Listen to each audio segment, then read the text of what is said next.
So we were talking about, we're looking at the first edit for the 100 Masterworks book and exhibition.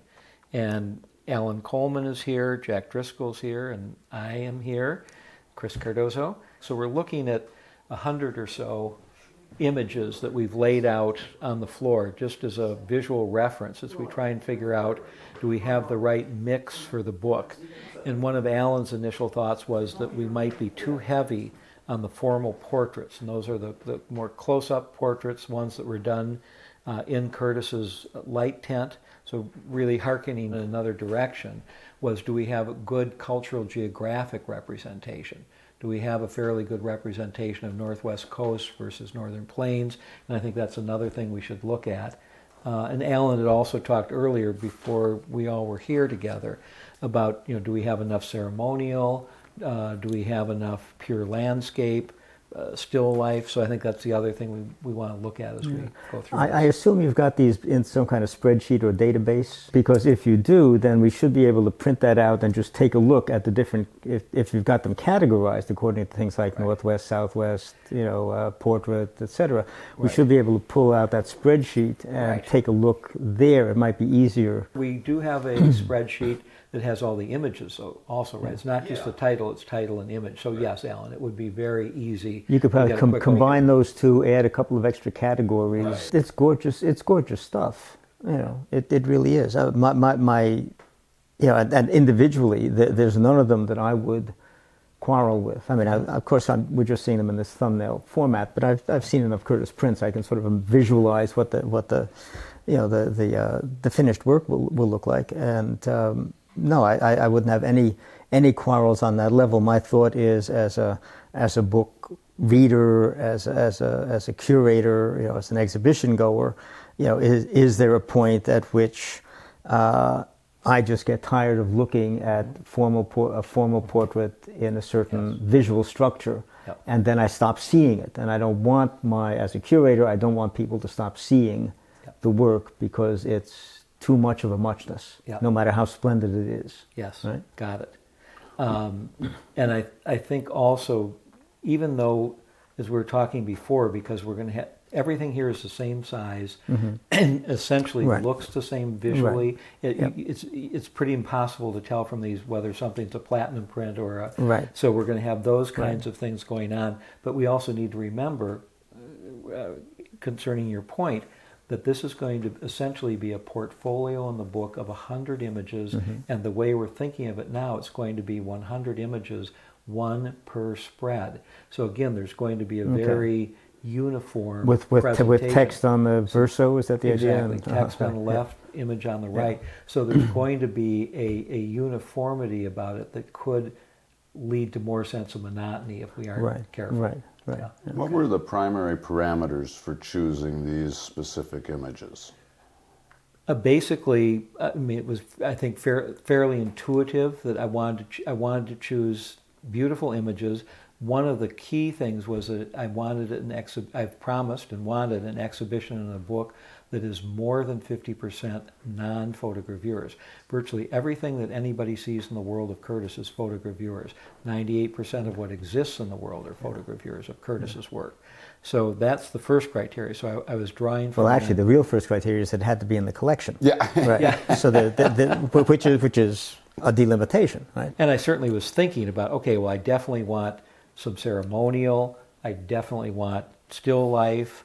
I want great classic, iconic portraits and landscapes, and I want some unknown ones. So thanks, Jack, for asking the question, because that is another important part. I want people to see the things that they know and love, but I also want them to be surprised. I want them to see some things that they didn't know they loved because they hadn't seen it yet. So hopefully we found some things here that there are a number of pieces in here that many people will not have seen that hopefully they'll find compelling. There was something that you mentioned about the monotony after a while, or the similarness. What if you were to bring out the different contexts? For example, pre-hiatus and post-hiatus.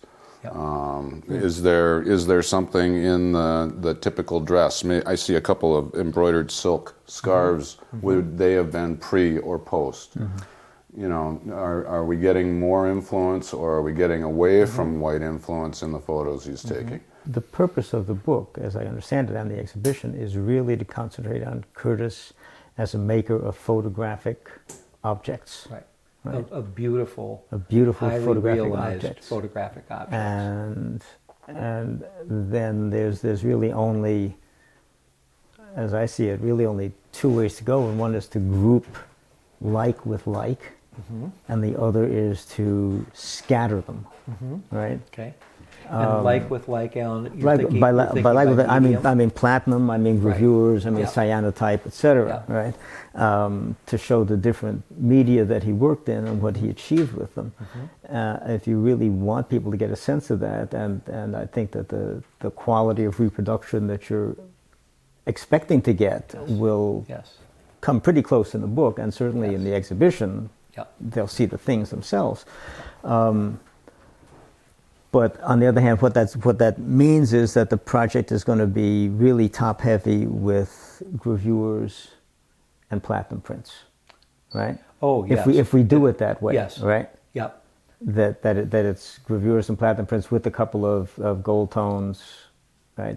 Well, what if that's another And theme? cyanotypes. Right. So what if we have parallel themes? We have the cultural geographic, we have daily life, we have the arts, all those things where we may have mix and match mediums, but then we might have a little run of 4 or 5 or 6 great platinum prints that help understand and illustrate the range of platinum printing that Curtis did, or the peak of the printing that he did. So My sense is, again, just as a looker and also as a curator, that I would like to see maybe no more than 4 or 5 portraits or images in that portrait style stacked up before I had a landscape or an artifact or an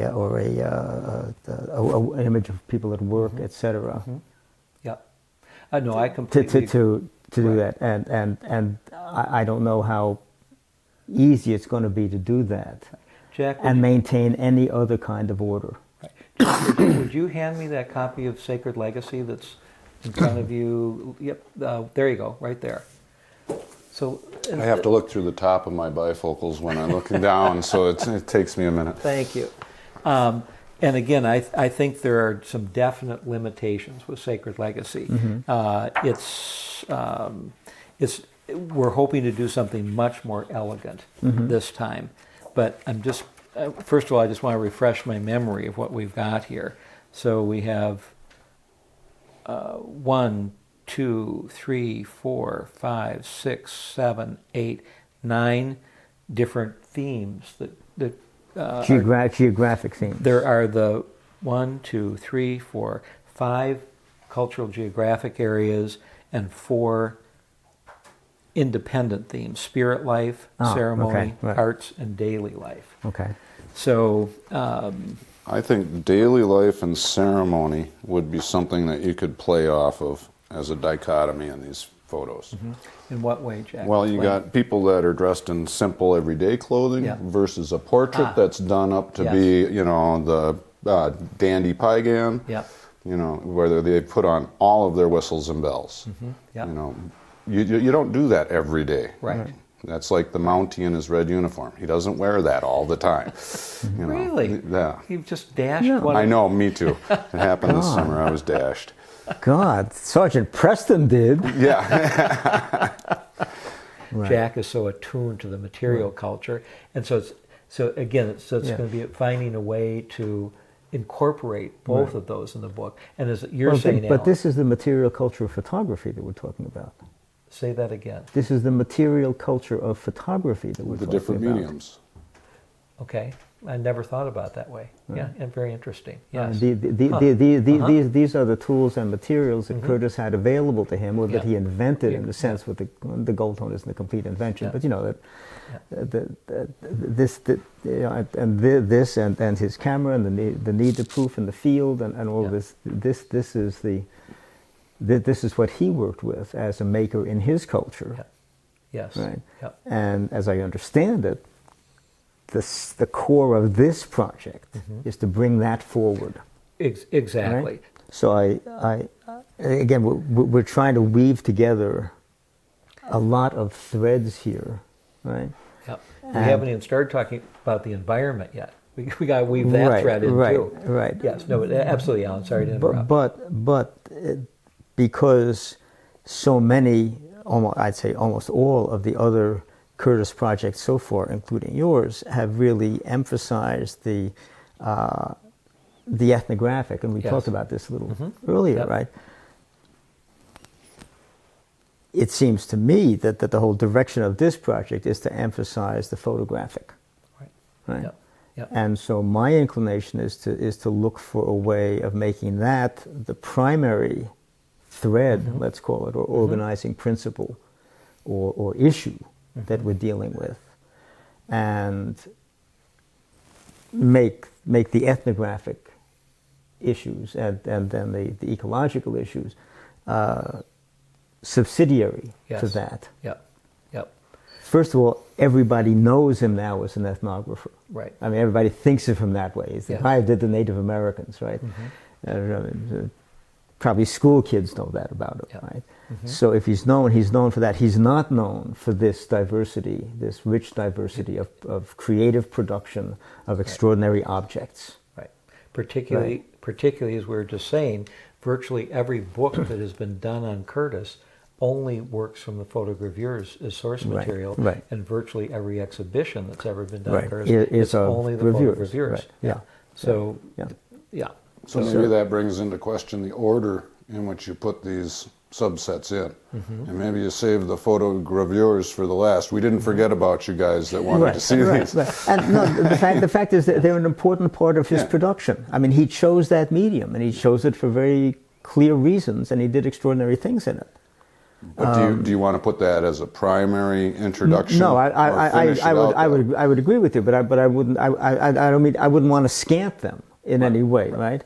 But I would emphasize some other things that he did. The other medium he worked on, especially platinum, because that takes a master craftsman to produce. The overtones take master craft and solitary craft, whereas the gravures were basically done in collaboration with printers, etc. He didn't. I don't think he plate didn't. makers, Plate makers, printers, etc. Right, where he was more the supervisor, the creator of the original image, and then the supervisor of the project, right? But was not actually making those things himself. Sort of the Jeff Koons of his day, right? He just told people what to do, and they went and did it. Well, but you could say that of almost at that point, of almost any etcher or engraver, or Chihuahua. Yeah. Remember that they didn't have photographs of their own parents. They didn't have visual records of their own parents, much less their grandparents, great-grandparents. And what they wanted to do was to create a true, accurate, and meaningful record of who they were, so that their descendants would know where they came from, would understand their culture. And they were being shorn of their culture in every way possible at that point. So it was extremely important to them that this be preserved in a record. And they actively chose Curtis to be the one who was going to help them do that. There are lots and lots of photographs of Native people where you can tell they don't want you there. They are certainly not going to, there's going to be no intimacy.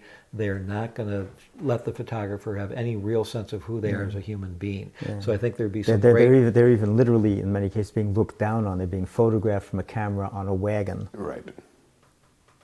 While they're on the ground, and so they're literally being looked down on, and you can feel their resistance, their sullenness, their disapproval of this situation, and there's none of that in any of Curtis's images. And my feeling is that, however persuasive he was as an individual, and however both sympathetic and empathetic he was as an individual in his engagement with them, some of their cooperation with him and collaboration with him had to result from their seeing his work. He had to be putting things in their hands and saying, "This is what I can do." Not in the bragging sense, but this is what the result will look like. And he could physically show them a cyanotype afterwards and say, "Do you approve?" Yeah, and part of that persuasion has to be the beautifully crafted quality, the respect of craft that these images pay to their subjects. That has to be part of how he persuaded people to work with him. I would think. I don't know how else he could have. Like he's just another white guy. No matter how nice he is, he's just another white guy. Unless he broke down the mythology of the box and showed them the process. Right. You know, which he may also have done. If I were a Native American, I would want to say, "Show me the money." Basically, I mean, show me what you do. I'm willing to bet he had to show them the repository. I mean, an example of what would end up in the repository, and that had to be a finished print, not a field proof print of a negative, which they would not know really how to read in terms of how it would resolve ultimately. He had to be able to show them at least a couple of finished prints, whether those were platinum or gelatin silver or whatever, but a couple, or I don't know if he'd carried an orotone because that'd be very risky, but you know, he had to show them something gorgeous. No, it's a really. I think. No, and say, this is what I'm doing. This is what people will see 100 years from now when you are dead. And by the way, Chief Joseph and everybody else has done this too.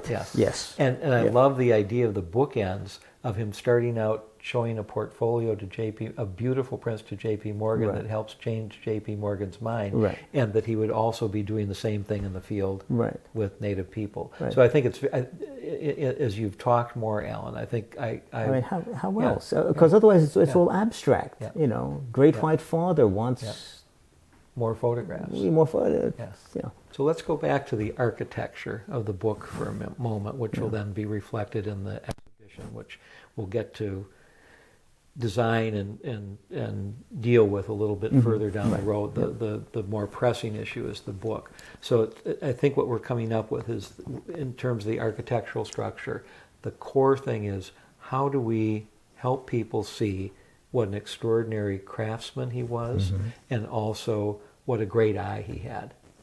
And Alan, as you've pointed out from the very beginning, we also have to find a way to make it visually compelling for people. We can't show them 30 male portraits in a row. Right.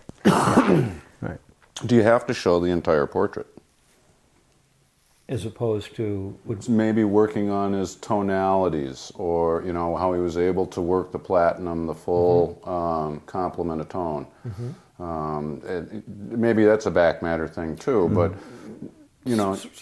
So let me jump in for a sec, Jack, because Peter's just dealing with this now, because he's talking with the technical people at Prestel, and we're having to make match prints for every single print that's going to go in the book, because they want to see exactly what the original object looks like, and they believe, and I think they're going to give us a very literal but beautiful translation of those images. But you talk about his painterly look, his, you know, I don't know, mother and child look. You know, maybe there's a cropped area of some of those photos that really speak to the technique, speak to the material culture of the prints. So, yes, certainly. But that's something you could put in a back well, either in back matter, or remember, you're going to have a recto verso. You're going to have picture on the right, text and whatnot. Text related. So you could have an inset in that verso text. There was a detail of the image. And you could do that with every image, or you could do it with select images. I've actually talked to Jack about having him contribute a little something to this book, where we would look at some of the material culture, look at a pipe bag or whatever, and have Jack talk about, well, these beads would have been made such and such a time, such and such a place, probably came over as a trade item for whatever. So I think that kind of thing would be, you know, very interesting, again, for the complementary material. We haven't had paid that much attention to him as a maker of beautiful images and beautiful things. We've, on a certain sense, sort of, we've acted as if we all take that for granted, and I think we do, because everybody who sees the work talks about how beautiful it is. But there's been very little discussion of him as let's say in relation to someone like Stieglitz or Strand or other people. And we really don't have that many photographers who did anything at this kind of length, this obsessively, this extensively Right. for that length of time. You know, August Sander is comparable in a certain way with his project with the German people, but there's just not that much of it. So he's a kind of an odd duck, to answer the question that Brad asked. He's sort of anomaly floating out there, and it's in a certain way it's hard to not talk about the project. That's part of what I'm hearing here in our discussion. It's hard not to talk about The North American Indian. Yes. I'm interested at this moment in this project in talking about Curtis as a photographer, Right. which is not to not talk about the Native Americans. Right. But I think it's time that we talked about Curtis the photographer, Yep. and what it Yes. meant to be a photographer, and even to be a photographer who took on this kind of extraordinary project, Right. but who brought to it all of that visual creativity and high craft and love of making, I'd rather say beautiful objects than precious objects, because Yes. he wasn't making them to be precious. You know, he was making them to be gorgeous. He wanted these people, this culture, represented in the most gorgeous ways possible. They're sensually engaging. On every level, they engage you in a tactile way. They make you feel the physicality. They create an engrossing spatial environment that you enter into. They're not flat. Even the platinum prints, although platinum tends to go a little flatter than silver. It's hard to get deep space in platinum, but in many of the images he's concerned with the deep space, and so you kind of step over the edge of the frame in his images into a deep space, and part of that is achieved by selective focus, and part of that is achieved by the use of this deep, rich, dark tones that he achieved. So what's the emotional impact, as you were starting to get at, of these deep, rich tones? That Well, he used? I think they, Bernice, not Bernice Abbott, Lisette Model, I think it was, once said that photography is more comparable to sculpture than it is to painting. And what did she mean by that? Well, she meant by it, and I tend to agree with this, that at least in certain usages of photography, lens-based photography specifically, that you're creating a spatial construct. And you can create a very flat spatial construct, which some people do, and very two-dimensionalize the image. But photography, and I think especially, frankly, gelatin silver, which is not particularly Curtis's medium, but particularly in gelatin silver, you can achieve a darkness, a depth of darkness, an illusion of depth through the use of not black but dark. That is very seductive, because when you're looking into a cave, you want to be able to see. The mind wants to reach the end of the space, and it pulls your attention, right? Whereas a black wall doesn't pull your attention, right? But a dark space pulls our attention. Now, this may be primordial. This may be, that's where danger might lurk. I don't know what the biology of that is in terms of visual perception. But when you create that illusion of a deep space in a photograph, it's a very seductive illusion. Right. And I think there's probably also something about, you maybe even alluded to it before, that there's sort of a groundedness when you have that deep base in an image, that there's a groundedness to the image, Right. that there's something for you to grab onto and to go into in a way that you might not have with some other renditions. Right.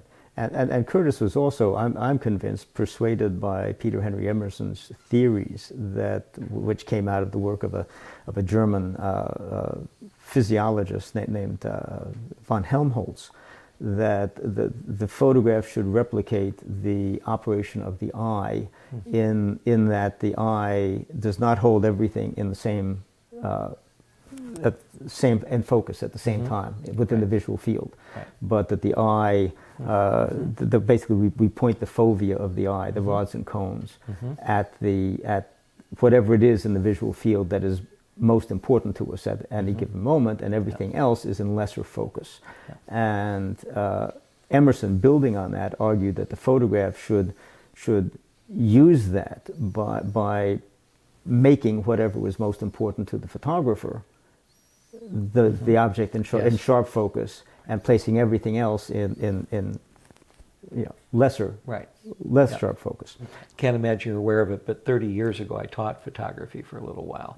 And one of the things I always tried to get my students to understand was that there are many, many different elements of a photograph, as you're starting to talk about now.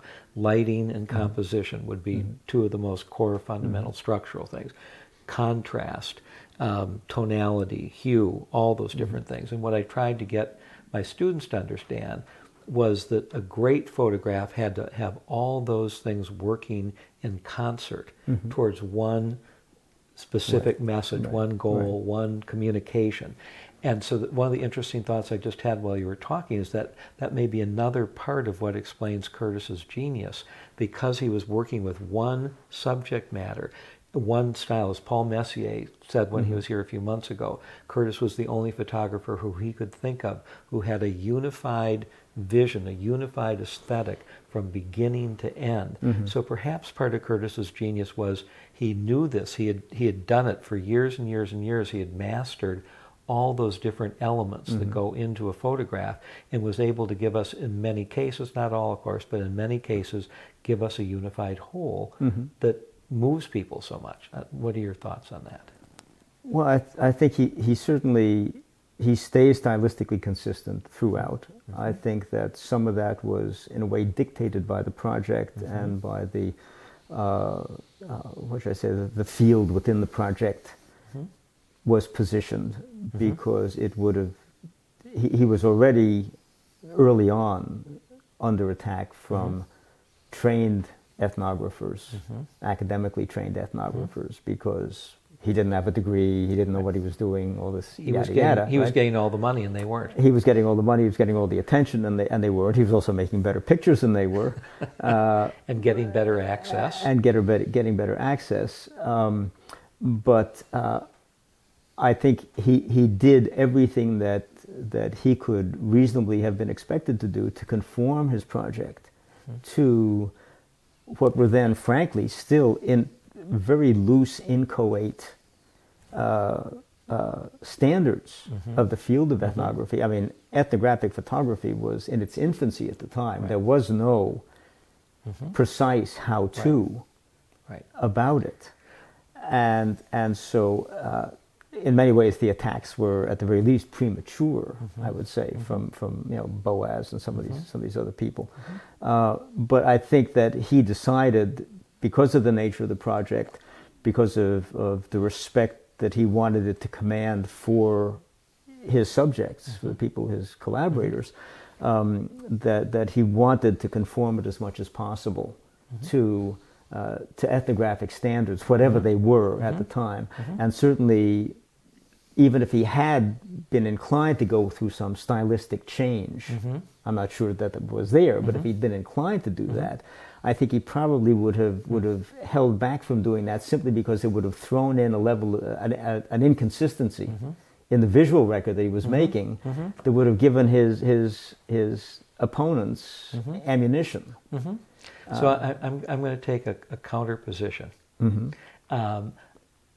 I think because he stated from the very outset that there was a fundamental divide between the written work that he did, the sound recordings, the film, everything he did on that side of the ledger was all about accurate ethnography.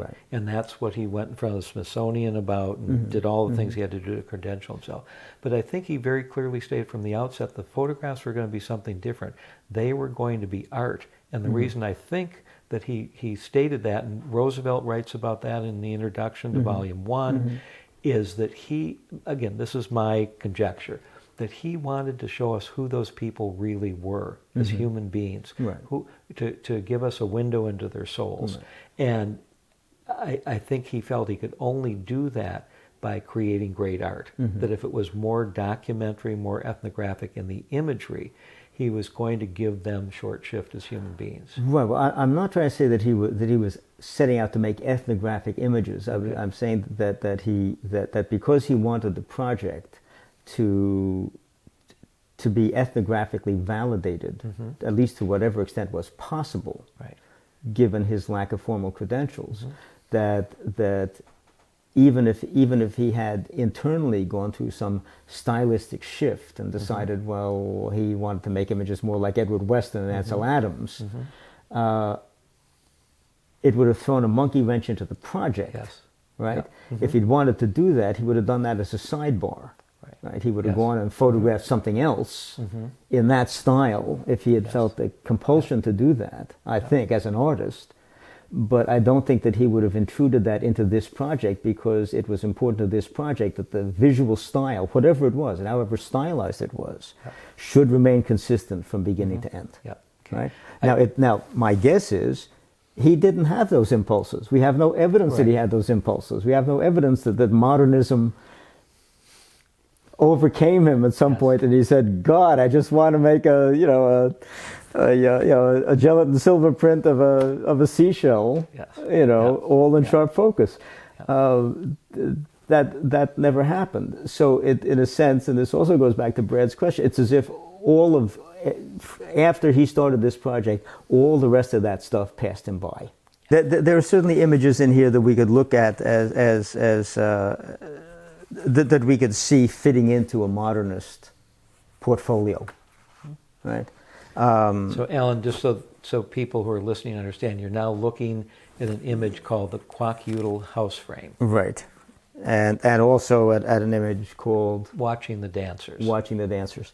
And, either of these images could appear, the content, a little different in Paul Strand's Mexican Portfolio, which is a classic of modernist photography. But they're not. He's not becoming Moholy Nagy. He's not lying on his back and photographing these from a worm's eye view.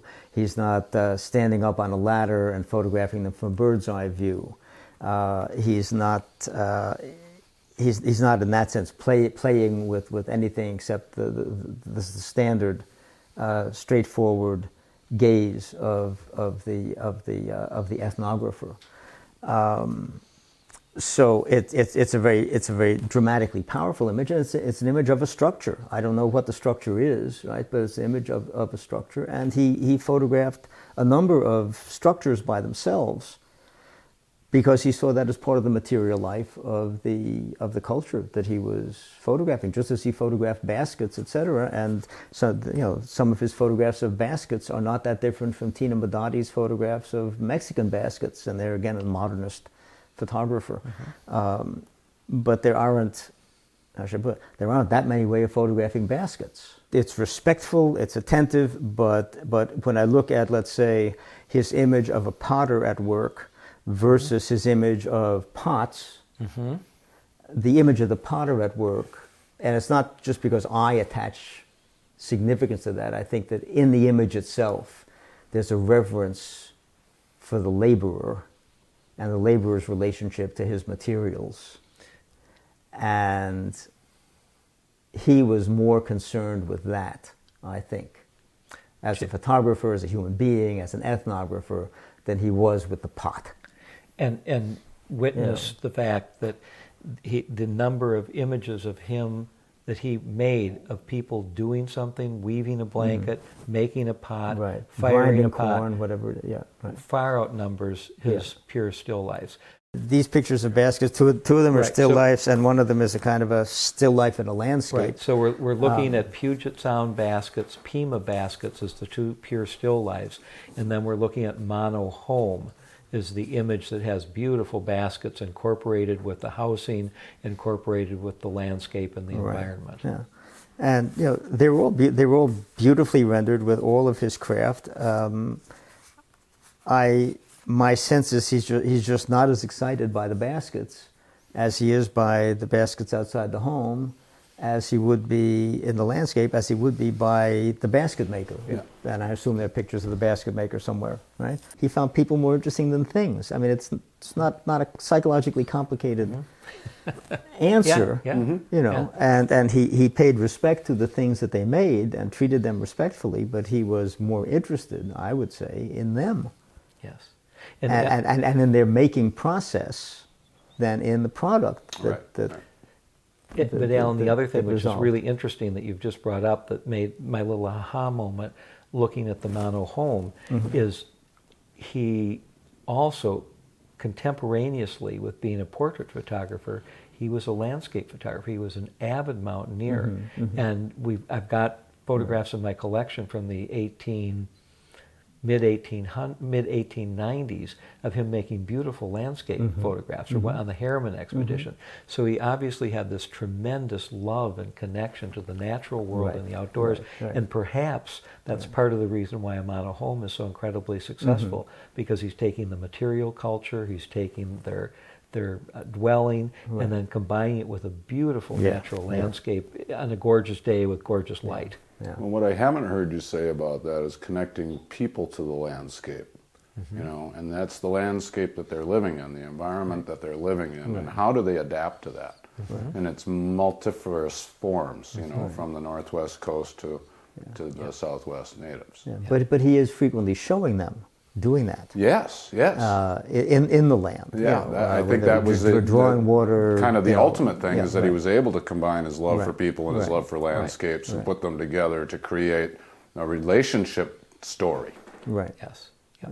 He believed that these people were certainly vanishing, their culture was certainly vanishing, and they literally, as human beings, as a group, might literally vanish from the face of the earth, because you had we had wiped out through mainly disease, oftentimes intentionally, other times through warfare, starvation, killing however many millions of buffalo, their main food source on the plains. We had wiped out, we believe, 92, 94% of all native people. If I'm recalling correctly, and I'm pretty sure I am because I just was listening to it and Makepeace's film or reading it someplace. And actually in Michael Tobias's 6,200 word essay that we just got the other day, there's good documentation by about 1900 or 1910. There were only 280-some thousand Native Americans alive on this planet, and the estimates range, on this continent, the estimates were somewhere between 8 million and as many as 25 to 50 million that were here before Caucasian incursion. Yeah, and 90% of those were wiped out by measles, smallpox, and whatever early on, before there was true contact. Exactly, and Established conflict. contact. Yeah, there was a sense of urgency that I think was part of what drove him. I've always thought of Curtis as being more pulled than pushed. That it was more passion than being driven, but there certainly was some of both. Yeah, children were being taken away and educated in special schools and taken away from their parents and put with other families or into orphanages. I mean, there was a whole. It was you know, throughout this project, the destruction was severe and ongoing. So there was certainly an urgency to it, whether it's pushed or pulled. The fact of the matter is that he had every legitimate reason to think that the culture would go, whether that all the people would be exterminated was probably unlikely, but that they would be interbred or transformed in some way, that they would no longer have any connection to their past. They already had. That was a very realistic vision. So the dark room, the water, all the basic stuff for the dark room was built. We had to custom build a lot of things after that. And the reason we got this was to make gold tones. We had purchased a very small archive of Curtis's negatives, and the idea was to create contemporary gold tones, because at that point it was getting increasingly difficult to find gold tones, really difficult to find them in good shape, and they were getting expensive. And so we thought, to be able to bring contemporary gold tones to people who wanted them, who couldn't afford or couldn't find the originals, would be a nice idea. Their water supply fluctuates, so all those Fluctuates things, in terms of temperature or quality, or more temperature. Temperature. Yeah. And there's actually typically 1 to 2 months a year where we can't print because the water temperature is too warm. Too warm. In warm. this summertime. Yeah, July, August, maybe September. But we'll go through, Peter and Brad will do a lot of initial printing. We'll go through a pretty complex mastering process. And with the gold tones, because it's such a slow process to get finished prints, Right. even proof prints, I should say, Right. we will, it'll often take us, several weeks to get a master print, but we'll do, very subtle adjustments. Everything, we need to darken this one a little, dodge and burn, basically. And so we've put some exhibitions up. This is at the Minneapolis Public Library. Has a beautiful gallery. Space, Pete, is this? Oh, that's Seoul, South Korea. Right, And again, as we've discussed, more and more we talk about the sacred legacy of beauty, heart, and spirit, and try to acknowledge that this was not one man's project, but it was this large collaborative project. Right, yeah. This is Frederick Webb Hodges' original set, Curtis's editor, the only other person who was involved in the project from beginning to end. And I was telling you about the fabulous archive out in Pasadena that I'll be working with. Yeah. And then this is the quote we looked at. This is Yep. a page from the guest book at the Cargill Gallery.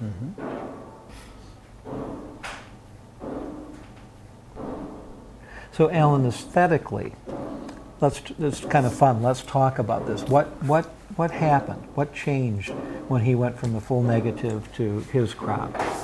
What are you seeing? Well, the first thing is that in a sense it's like my grandmother's thumb, that Lang spotted out that's so outraged the head of the FSA project, Roy Stryker. It's a distraction, right? I mean, it makes it a different image. If you pay attention to this, and you see that person there, you start asking a bunch of questions. Why is she there? Why is she behind the tree? It changes the drama. You've got a 3-person drama instead of a 2-person drama, right? So I can see the decision to remove that from a strictly ethnographic standpoint. I suppose not that these rules were there then, but as they emerged, and I'm not sure that this is true, but I would suppose that from a strictly ethnographic standpoint, if you're really going to be hardcore about it in the 1940s, 1950s, which may not be the case, but I would have expected, as someone who believed in a kind of a neutral record, I would have asked for full frame printing. That would have been my right.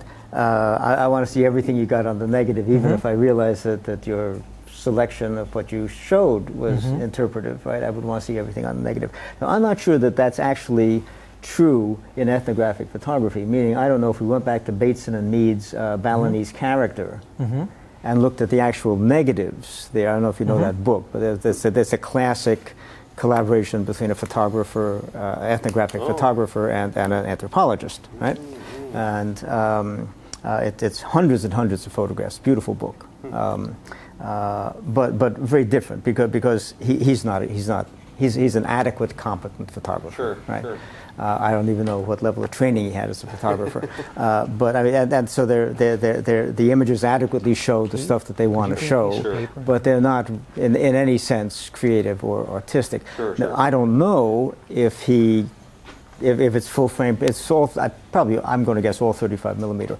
I don't know if it's full frame printing or cropped, but I don't know that anyone would have cared that much about that. So the fact that he did crop this, which might loom large in Christopher Lyman's mind, would not have been a significant decision to make in 1906 or whenever this is, right? You're getting rid of her to get rid of her, I think, because she's a distraction, because she's not really what the picture is about, which is about them, right? Exactly. It's not about two different things that are coming up here. First of all, I continue to think it's a mistake to think of Curtis as an ethnographic photographer. Okay. He was an ethnographer who as a completely Okay, separate right, thing, okay. wanted to make fine art Okay, photographs. okay, And in the right. introduction to Volume 1, he lays out his territory. He says, I am going to make artistic, I remember beautiful this, yes, photographs. right, yeah. And so and Roosevelt talks about it in his Yeah. introduction. He also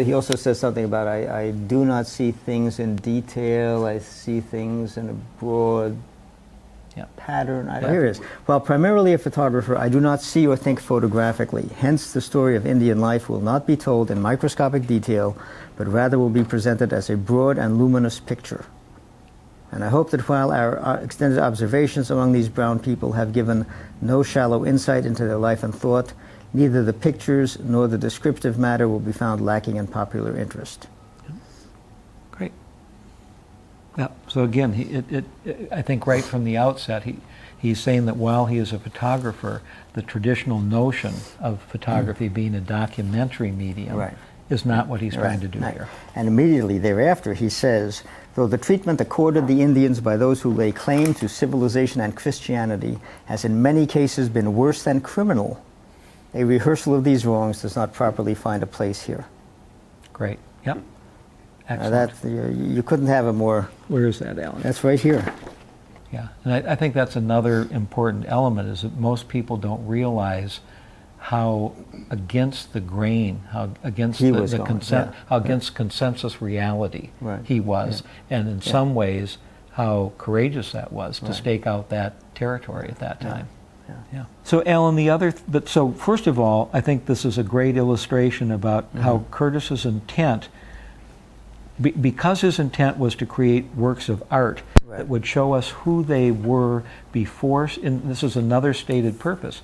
He wanted to show us who they were before significant contact with Caucasians. So, right from the get-go, it's not about ethnography in the photographs. That's true. So then we look at, in terms, with the perspective of being a fine art print, and again, we can have long discussions about do you use full negative or not, and that's a whole another discussion even within the fine art world. But I think what I'd love to hear you talk about is, given the fact that he has cropped every single border of this negative, why would he do? I have a pretty good idea, but I'm curious to hear from you. Why would he do that? What's he accomplishing here that he didn't or couldn't accomplish there? Well, one thing that's habitual for us in looking at photographs, that it's instinctive, it has nothing to do with aesthetics, is that our eyes are drawn to the highlights. So he's eliminated a lot of areas of bright light, right? Up here, it's unnecessary. There's no information there that's any use, right? In terms of understanding, he's cut down here, so he's cut out some of this, which obviously gets burned in. Somehow over there, he's burned in this and cut out a chunk of this, which is bright and distracting over here. The whole image has been darkened so that there really are no really. I mean, the brightest highlight in the picture is right there, which pulls you right towards those. Right where he wants you to pull you. Right. So I think that a lot of it was for that purpose, and I think some of it may simply have been, that he's taking away unnecessary material. What he's trying to tell us about are these two women walking through the woods in traditional garb with the pots on their head, having gotten water from the stream that we know from other photographs is just off to the left. And he's trying to do it in an artistic way that is going to move us emotionally and aesthetically. Well, here's a large, really oversized platinum. Wow. Yeah, exactly. Whoa. That's spectacular. Look at that. So we just started with about 15 images or so. We started doing really large prints like this, with the idea of perfecting them to the degree of the smaller prints that we already looked at. But it's fun to see a platinum print that big. Yeah. And then also related to this, same process. You've obviously seen some of Curtis's photogravures on tissue. Yeah. So we also did platinum on tissue also, which was we did this because we learned how to do this because of a project we did with Luis Gonzalez Palma. He wanted to do some imagery on tissue. On tissue. Yeah, platinum on tissue. Beautiful. We took what we learned. This is one of the negatives that we own. but really haven't done anything with other than. That's gorgeous. Isn't That's it? It's a beautiful yeah. image, yeah. Yeah, it's a beautiful print too. But you can see it definitely here. Yes. Yep. And it kind of comes up into there. Yep. Maybe drops a little. Yep. That's So I think yeah, sure. Yeah. Yeah. What is this? What am I looking at? What am I a looking platinum print of vintage Curtis Oh, platinum vintage print of the okay. Rush Gatherer. Right. Okay. Yeah. And I mean, it could do the same thing we're doing down here, up here, but you just, especially in these lighter, you just have to be really careful up here. sure. So here's the tide line that I'm seeing. I'm getting a better view of it. It comes across here. It's a soft tide line. The only thing we do is break it up. Right. Just adding density here and there. Okay. And then this hue, the hue shift here, just leave. Oh yeah, that. So if you can just break that up a little bit, that would be fabulous. And that'll be done how? Using watercolors and just very slowly using watercolors and a fine tip brush. Uh-huh. And Alan, so we use archival watercolors that are fairly reversible. Mm-hmm. They're supposed to be 100% reversible, but I don't know that you're ever going to get them 100% reversed. Right. But we've done it on and off for years. Messier, all kinds of people do it, standard operating practice, and it just makes a nice improvement in the visual. It removes a distraction, as we were discussing earlier.